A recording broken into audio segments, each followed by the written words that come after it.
Bora comigo aprender a fazer essa fogueira maravilhosa de São João? Fica até o final do vídeo.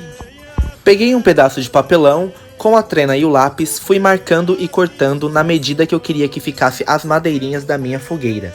Com os papelão cortado na medida, comecei a enrolar e colar com a cola quente. Misericórdia, olha o tanto que deu! Agora é hora de pegar esses papelão enrolado e começar a colar e montar a nossa fogueira. Cola aqui, cola ali, cola aqui, cola ali. Pra nossa fogueira não ficar aberta, eu cortei um quadrado ali do papelão e colei o fundo. E bora pintar! Eu tinha um restinho de verniz em casa e decidi passar nos papelão. E olha só o efeito que tá dando. Bum! Parece madeira de verdade. Só não me pergunte o porquê eu tenho esse sinalizador em casa, mas enfim, é ele que eu vou botar aqui dentro da fogueira. Eu embrulhei o sinalizador com papel celofane amarelo e laranja. E ficou desse jeito. Bora ver com ela acesa? Pula a fogueira! Esse é o nosso resultado final. Fogueira de São João, check!